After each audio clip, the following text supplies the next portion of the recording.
In our experience, we've done it, I would say, every which way. And more often than not, if we can get to the final destination without too many interruptions and stops, it's generally easier on the horses.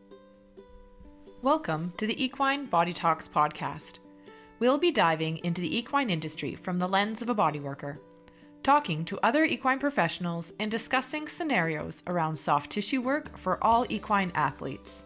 I'm Kim Krebs, your host.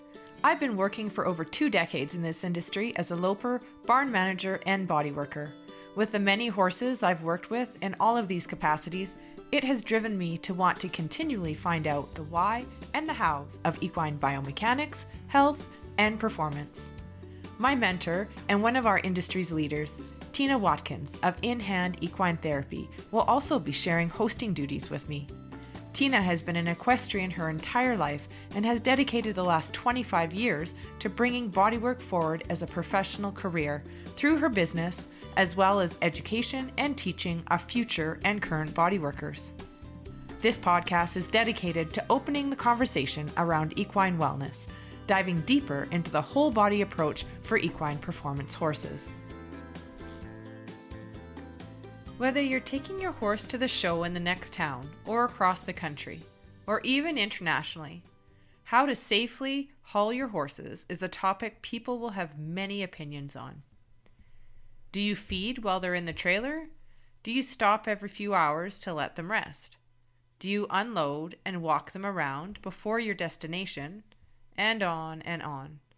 There are so many factors to look at in terms of their comfort, logistics getting to the destination, types of trucks and trailers or shipping means to use, when to feed or not, what to carry on board in case of an emergency. Really, this could be discussed over multiple episodes to cover it in depth. During my days working in the cutting horse industry, we made multiple trips throughout Western Canada, over the Rocky Mountains, and many a long haul from Alberta to Texas and California. Hours and hours in the truck and trailer hauling a load of horses. At times nerve-wracking with weather and road conditions, and most of all exhausting, especially if we just finished a long show. But ensuring you have the horse's comfort in mind along the way was always paramount and will enable you to then get to your destination with horses that are as ready to compete as you are eager to get showing or ready to get home and relax.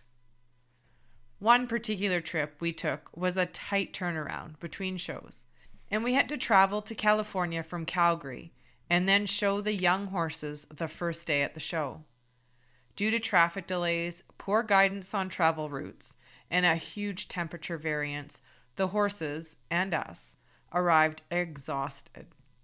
It factored into their ability to show, and after such a long trip, we were asking ourselves how worthwhile that all been.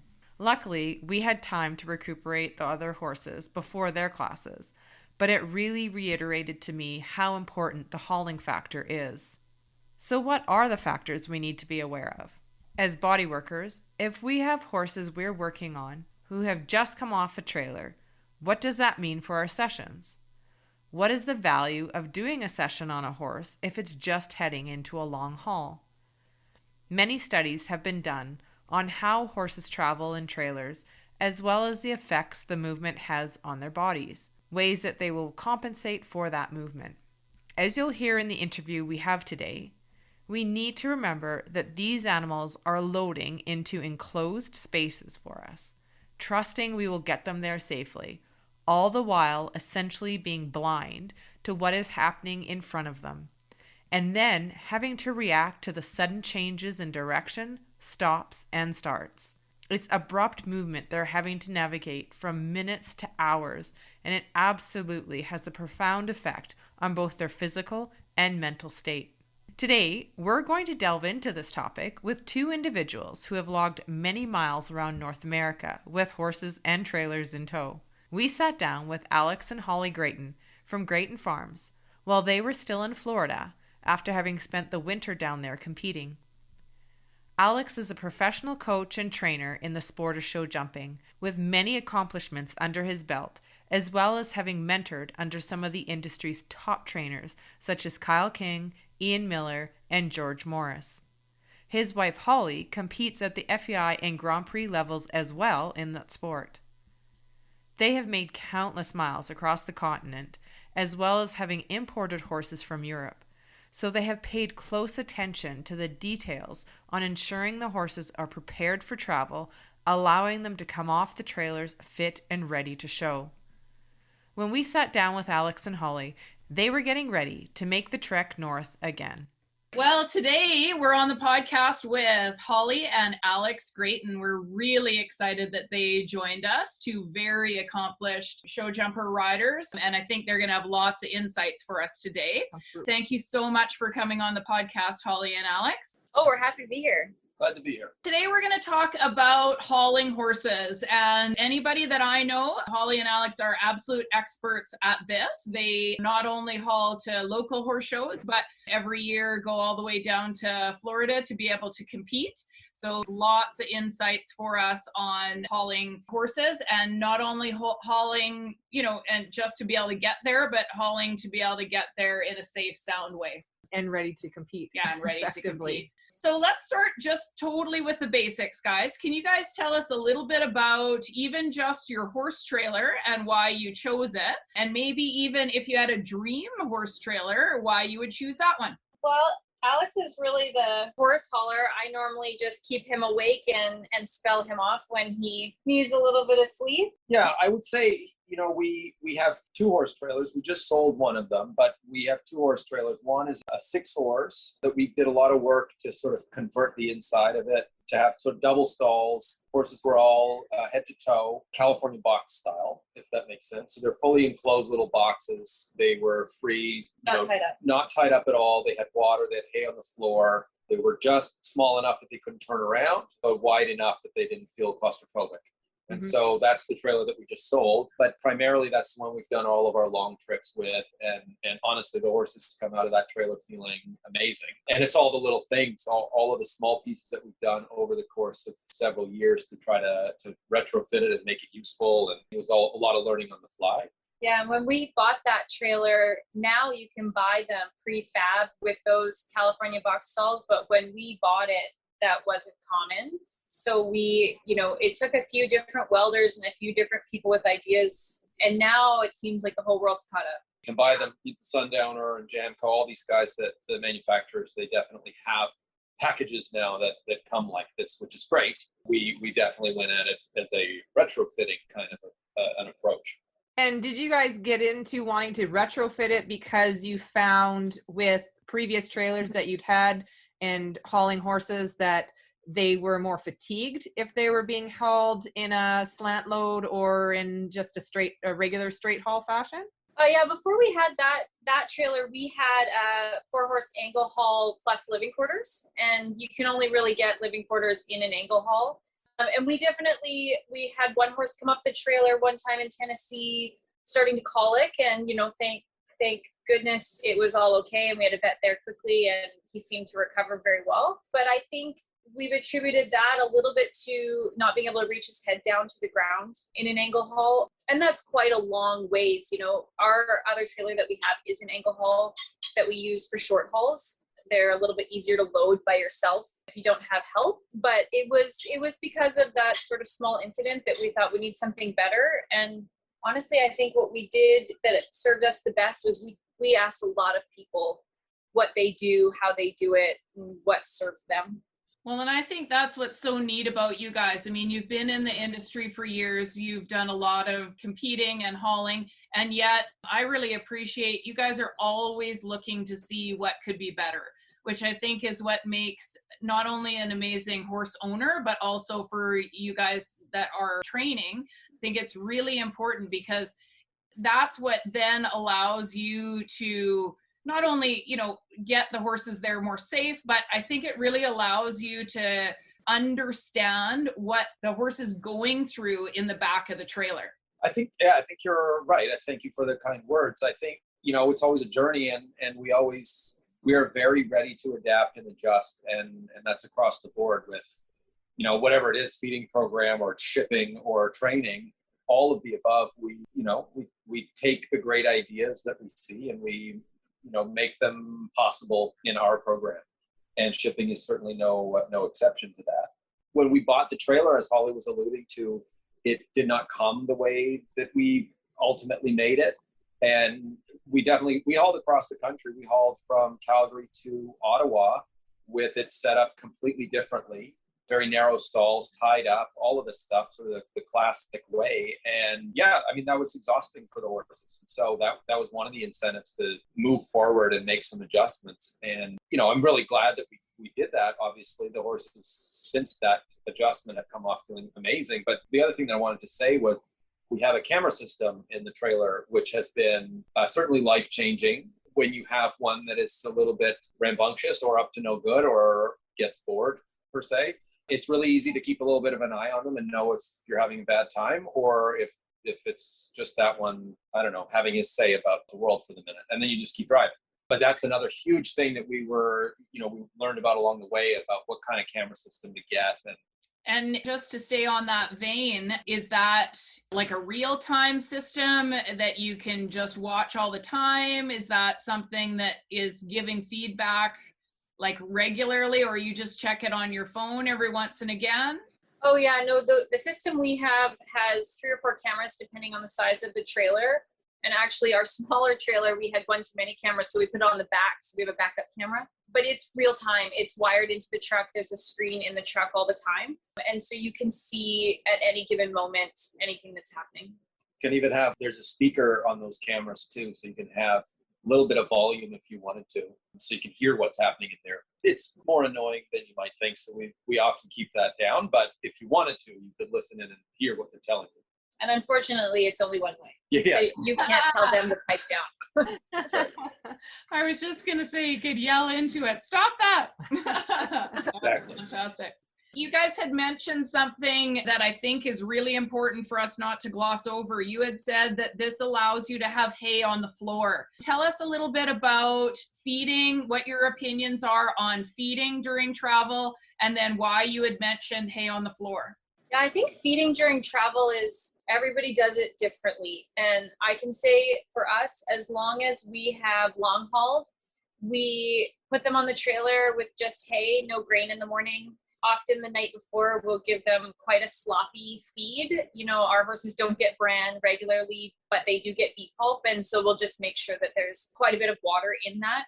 And then, yeah, they eat their hay off the floor. Even in the angle haul trailer we have now, we have it set up big enough that they can eat off the ground. There isn't mangers in front of them. It's really important that then their nasal system can drain when they put their head down. They still also get to eat in a very natural way so that their jaws work the way that they're supposed to the whole trip.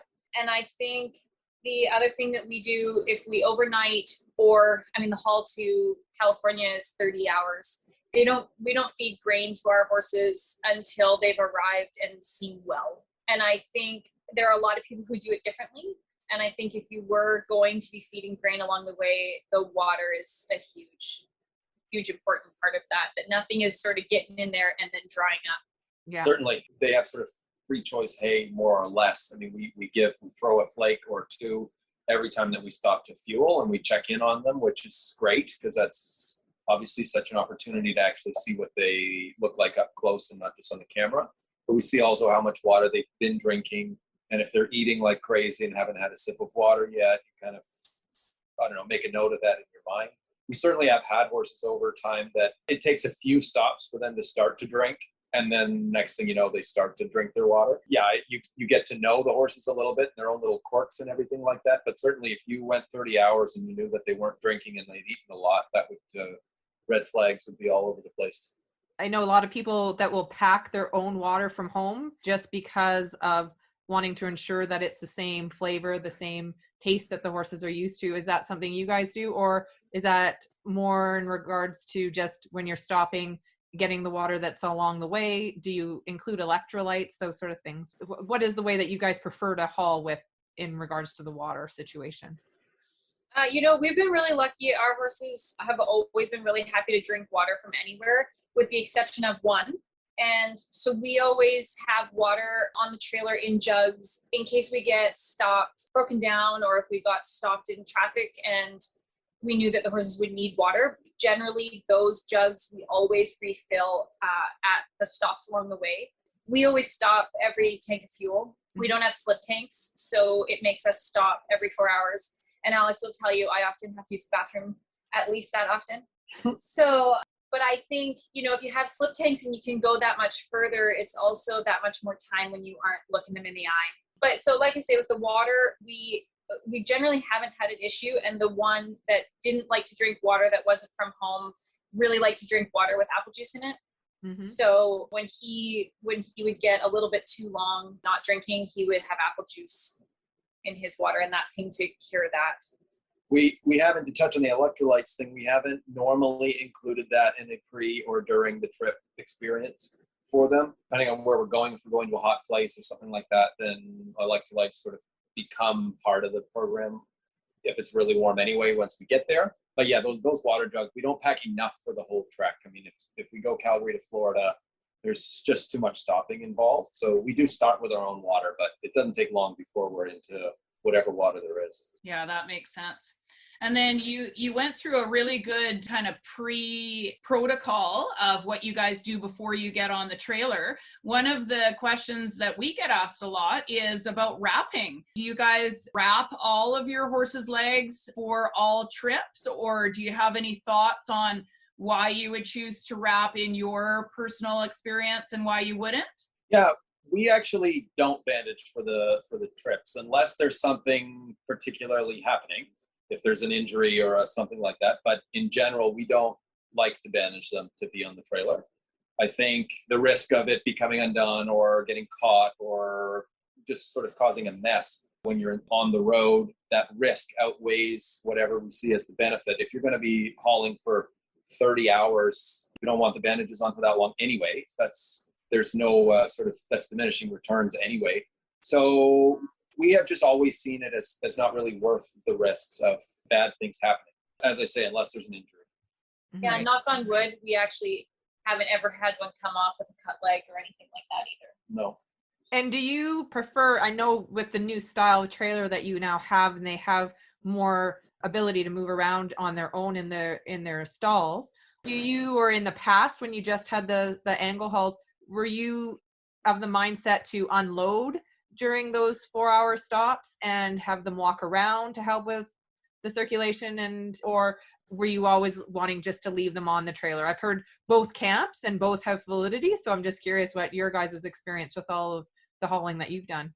Yeah, I think, and everyone does it a little bit different. In our experience, we've done it, I would say, every which way, and more often than not, if we can get to the final destination without too many interruptions and stops, it's generally easier on the horses. Getting off and on the trailer can be, depending, okay, you'd need a safe place for sure to do that.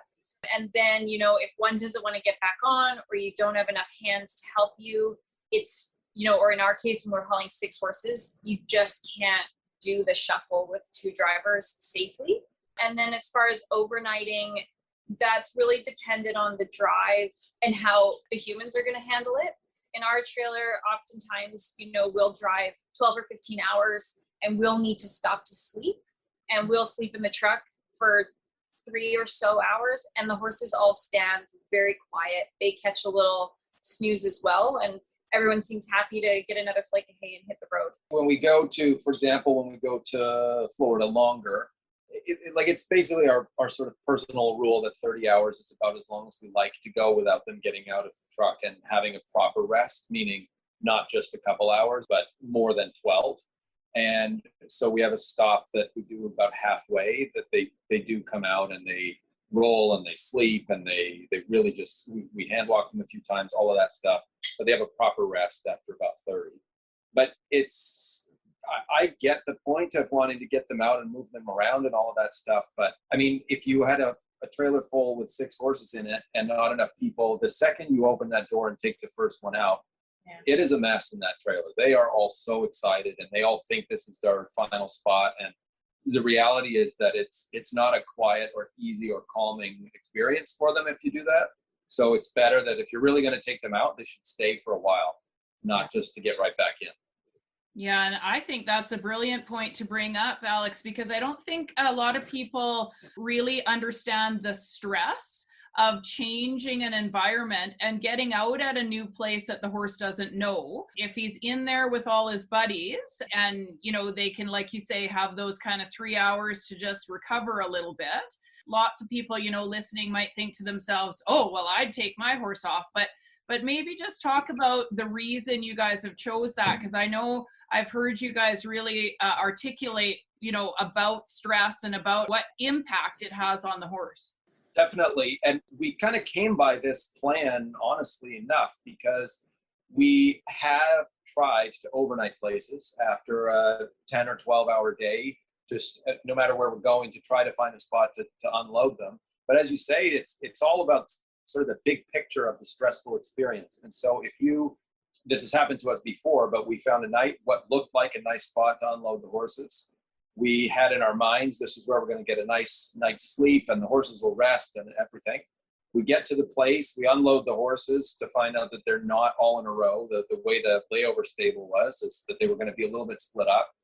And we thought that the stabling wasn't necessarily as safe as we would feel comfortable with. So anyway, all of these factors combined made it sound like, well, this is for sure a way more stressful option than just letting them stand on the trailer for a few hours while we catch a quick nap and then off you go again. Because as far as they know, there's just no difference in their environment. As you say, they have hay, they have water, they have their friends. Nobody's panicking. They're not yelling all night for 8 hours, wondering where their buddy is as they run around a ground pen or whatever. And some horses can tolerate that or will be used to it. But in general, our sport horses they're not that easygoing. Right. Right. Yeah. In the times that we've overnighted and we ourselves go to a hotel, we really don't sleep that well either.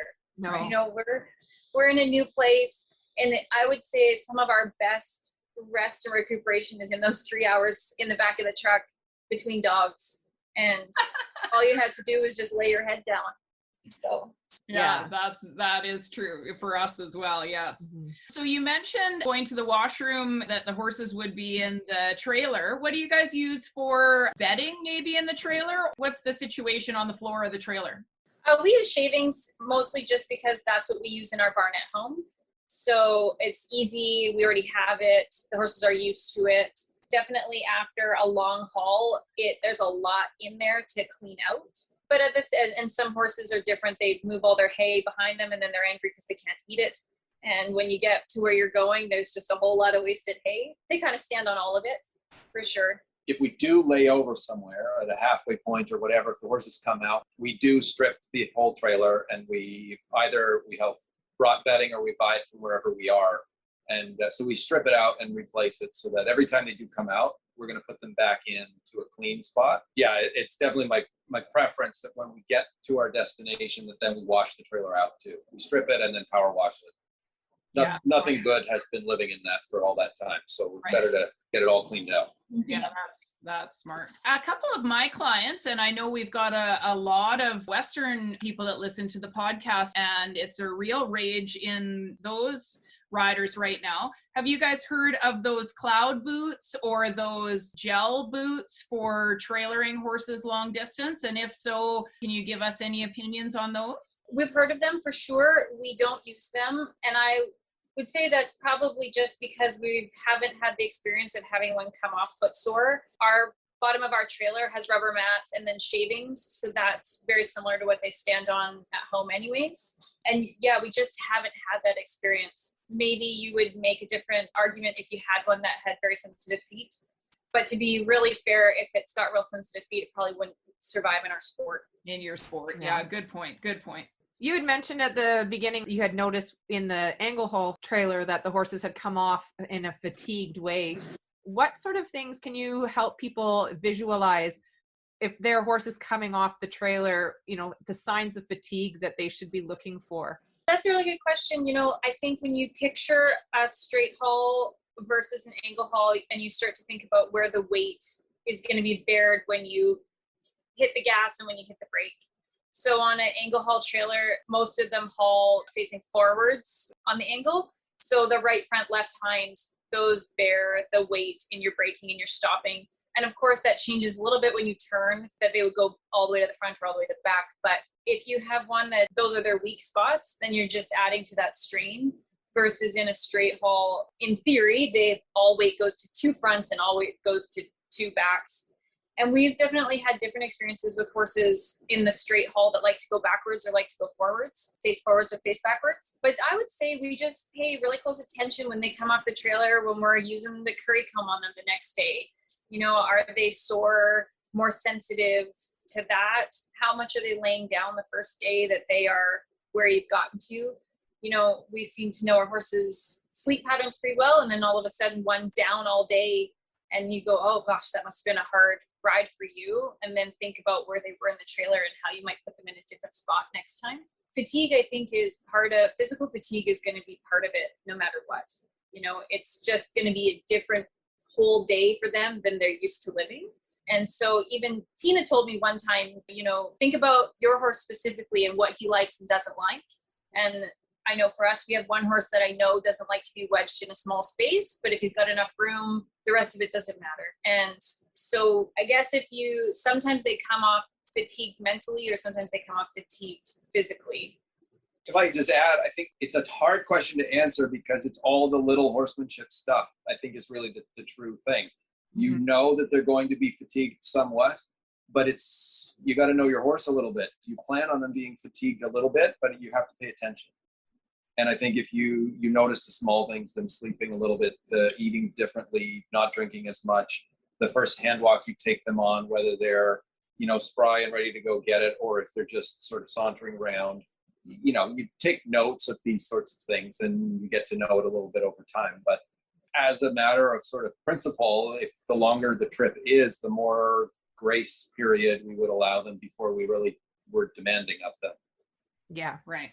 And that, Alex, takes me right into my next question, which was recovery time. Even on little short trips, for a lot of horses, they need some recovery time. So do you have some guidelines around how long you expect, you know, that a specific horse would need to recover from a trip? It's a good question. I hesitate to really say too much about like X number of hours means this. But as a general rule, I think when we ship our horses across the mountains, Calgary to Vancouver, it's a long day and it's a really tough one. We plan our trips so that the very next day we do mostly nothing with them. Nothing taxing for sure. They get a whole day of, we might ride them very lightly, but we're not jumping. We're not flatting hard. We're not doing anything stressful or taxing. It's all just to loosen up. And if we're going just sort of up the QE2 in Edmonton or something like that, then this is normally a lot less strenuous for what it is that we might ask our horses to do, but we also don't ever ship up there and get off the truck and ride them. So it would be a next day thing. They would have the night to rest. And on a long trip to California or Florida or across to Ontario or something like that, it's a number of days before we require them to do anything. Yeah, just to add on to that though, I think it's really important to emphasize that we get them moving. That's when we get them moving. So depending, as we get to know horses, if we've not had them long, you kind of let them tell you how they feel coming off the truck. But as a general rule, I would say they go for a hand walk before they go to bed whenever they get where they're going. And then you can tell a little bit if they're short-stepped or wild or any of those things.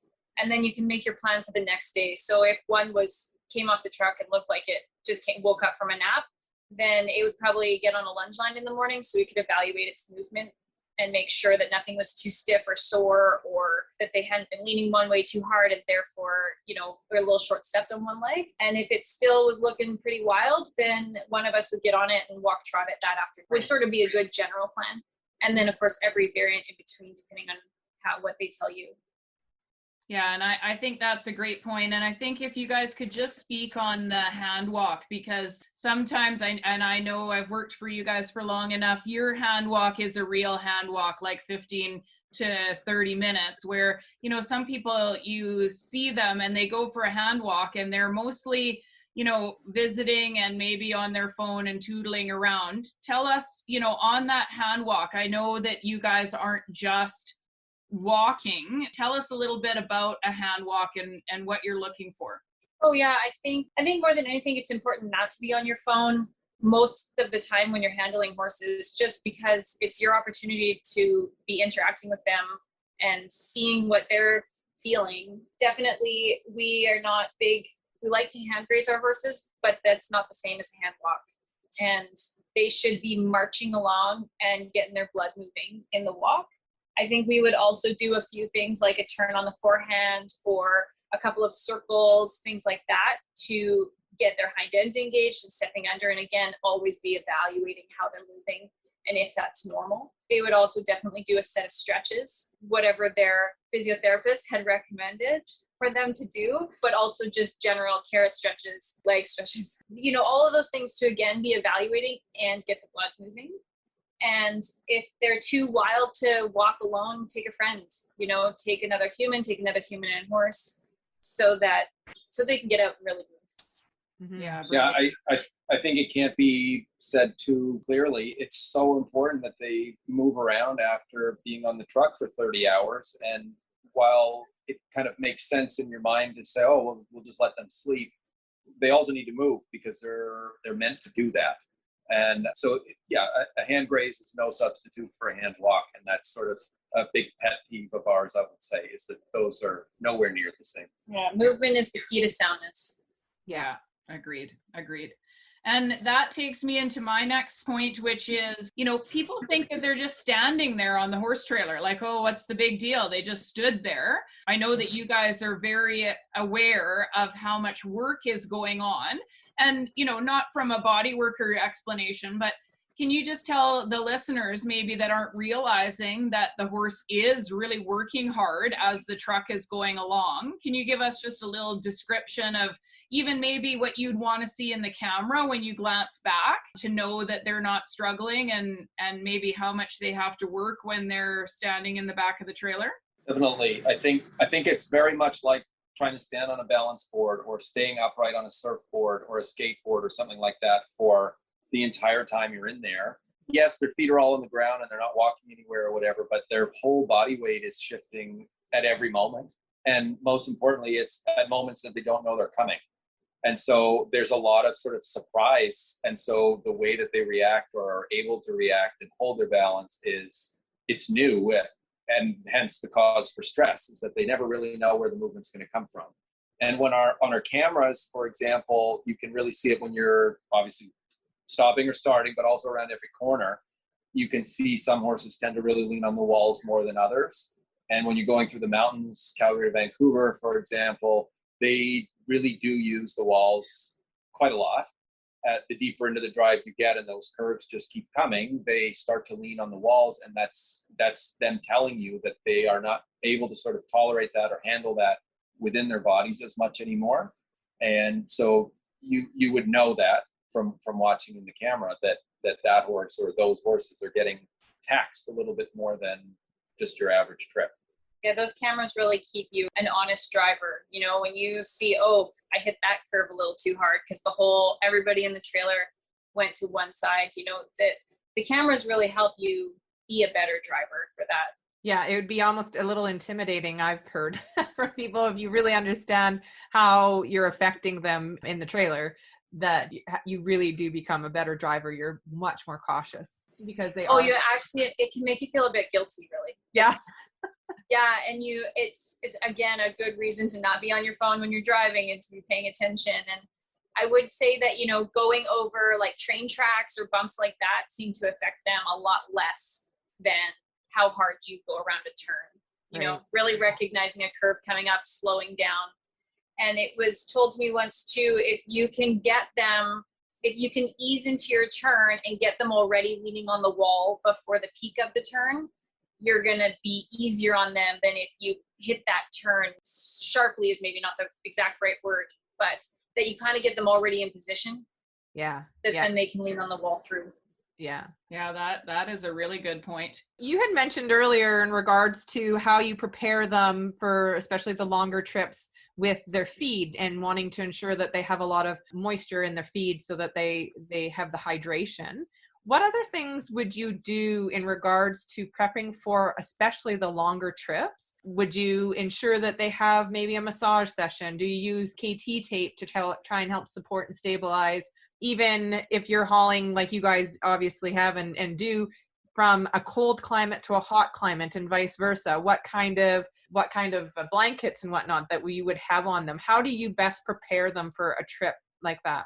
Yeah, I think it starts a couple of days ahead where we'll put them on a GastroGuard or Sacroliphate or something for their stomachs. And they'll be on that from a few days before they travel, for sure through a few days after they travel, just, to help keep all the acidity that might build up from stress. I try to do the same thing for my own self, that you keep that down. I would say we always give our horses a light lunch the day before they drive instead of riding. Again, to help prepare them for the fatigue that may come from the drive. And also it's simply easier because all our tack is packed. So they'll put like a walk trot lunge where they can be stretching, not necessarily working really hard. And then most of the time the horses get on the trailer in the blankets they were wearing in the barn. Our trailer, not every trailer is like this, but our trailer has insulated walls. The ceiling and the floor aren't insulated, but it does hold a lot of heat. So although it might be quite cold when we load them, it warms up very quickly. And that's definitely something to keep an eye on throughout the drive. We often leave when it's still dark in the morning and the sun comes up quick. And so you might need to stop before your first tank of gas is out to open windows or change blankets. And we're a big proponent of having as many windows open as possible. Fresh air is really key. I'd rather have it open, fresh air, and cold with blankets on than try and keep them warm by keeping the windows closed. I think that's a super point, actually, that a lot of people miss. And in that same vein is, you see a lot of times people that travel with doors down and horses' heads out potentially. They don't necessarily even have the bars up, or they have a system where there isn't a screen, a mesh screen in between the road and the horse's face. And so you hear of situations where maybe bugs even get into their eyes. So that's something else people really, the air is so important, but ensuring that it's safe and that they can not have those factors involved as well. I think you have to think worst case scenario, what kind of trouble could they get into? Yeah. And always. So for instance, in the back of our trailer, they have sort of like the half doors at the top. If a horse is in that back spot, those doors don't stay open. Just if they were to be able to get loose and turn around, trouble. Also, for instance, if we have like one horse traveling in our angle haul, we have those things you're talking about with the fold down. Yeah. All the ones that aren't in front of that horse will be down, but not that horse's. Right. If that makes sense. Yeah. Well, you guys really seem to have thought out your trailering protocols really thoroughly. And I think that's why we wanted you to speak on this, because that's how you guys do your entire program, is you really think about all the factors and then make decisions from there. When you were thinking about these fantastic protocols that you've made for your hauling, what were some of your top concerns? Or if you were to talk to someone maybe, or that's listening, that has really never hauled much, they've put their horse in the trailer once or twice, what are some of the, just concerns that might be obvious to you, but it might be really beneficial for people to hear? That's a really good question. I would say, I think it would be important that these people would not be shy to ask other people's advice if they know somebody that knows their horse or can help them assess the risks or potential dangers or whatever about their upcoming trip. A lot of times when people are going to go on a route that they have not done before with a horse they don't know, or they're going to take their horse alone in the trailer, these are all things that those keep me up a little bit at night when we do something like that. And so only from experience to know that this is something that we should be paying attention to. We should sort of flag the moment and pay attention to it and figure it out. So knowing your stops, knowing where you're going to pull over for fuel, knowing how your horse handles in the trailer if you could, and if you don't, then use this as the time you're going to get to know it. Camera system would be amazing if it's possible or feasible. I think it's a huge peace of mind to be able to keep an active eye on what's actually happening. And I think don't underestimate the importance of water and their head down. I think that's sort of the best advice that I could say, but I mean, I alluded to it at the very beginning, but it's all the small things about knowing what's happening with your horse. Because it's protocols are good, but they're only as good as the people administering them. So that's sort of the trick there. I had one thought actually about when you were asking about the setup or the pre-trip stuff. And, Holly mentioned that we lunge our horses the day before instead of riding. And part of the reason that we do that is because you sort of treat the trip like it's going to be a big event. And so it's almost in our interest to let them freshen up and be as ready to go as possible physically and mentally before they get on, which is sort of the opposite from, I don't know, I remember hearing about this years and years ago, but people used to say, I work them hard before they get on the truck so that they'll stand quietly. I understand the mentality, except for I don't think it works that way at all. The horses are now just going to be tired and they're going to exert way more pressure on themselves than was necessary. So we just treat the trip like it's going to be a big piece of work. And so letting them be moving around and free and fresh is sort of our best way. Alex, I think that's a great thing to tell people, because I think that often people are thinking about going to the show, going to the thing they're headed to, and they're not considering that the actual travel is, that much of an event for the horse. So I think that's a brilliant thing to bring up. I would add one more thing is that I think we've done mostly with our young horses, but it's always good to do a dry run. When you're not stressed for time, it's not 3:00 in the morning, make sure your horse is comfortable to get on the trailer, make sure that they're comfortable in the trailer. We've done it when we first got our 6-horse, where I stood in the trailer and watched this before we had cameras, and watched how they stood and how they leaned against the walls, and then rearranged who faced forward and who faced backwards, who was beside each other. So if you can do that at 3:00 in the morning, nobody's at their best. Yeah. Nobody's at their most patient. And so it's a really good time for everything to already have their ducks in a row. And then the other thing I would add is go with your gut feeling. If you have a bad feeling about something, take a second and listen to that. Well, and that's so great that you say that, Holly, because I think all the stresses that go into it, if you've already practiced it once, if you already know how things are going, you start the day with the horses going in and going, okay, we got this, we've got it figured out, rather than everybody's in a tip right when you're pulling out, and then it's like Yosemite Sam going around the corner, out the driveway. And so I think that's really important, the dry run idea. I think that's brilliant. The sooner they get to recognize it as a all-day buffet, the better. Right. Right. Awesome. Super. Well, we can't thank you enough, Holly and Alex. For listeners that are really enjoying your information, how do people find you guys? We have a website, graytonfarms.ca, and we're on Instagram and Facebook with Grayton Farms as our handle. Wonderful. Great. Thanks very much, you guys. Thank you. Amazing insight on some simple things we can consider when hauling. One of the more intriguing tips I found through our conversation was the whole discussion around feeding and hydration. The techniques they employ to ensure the horses travel comfortably and as naturally as possible, which allows for better nasal flow and movement of the jaw, for instance, as well as the prep they do prior to the travel with a very wet diet the night before or prior to getting onto the trailer to ensure they have that extra hydration. Diet on a trailer is also a key factor. While horses stand in a trailer, it causes some fractious movements as they constantly are stabilizing, and the movement of the trailer will be causing the fluid in the stomach to move around. Understanding that a horse's stomach has the low pH in the lower portion of the stomach and a higher pH in the upper portion, if they have nothing there to help absorb that, the sloshing up of that acidic stomach fluid can be quite unpleasant, especially for those prone to ulcers.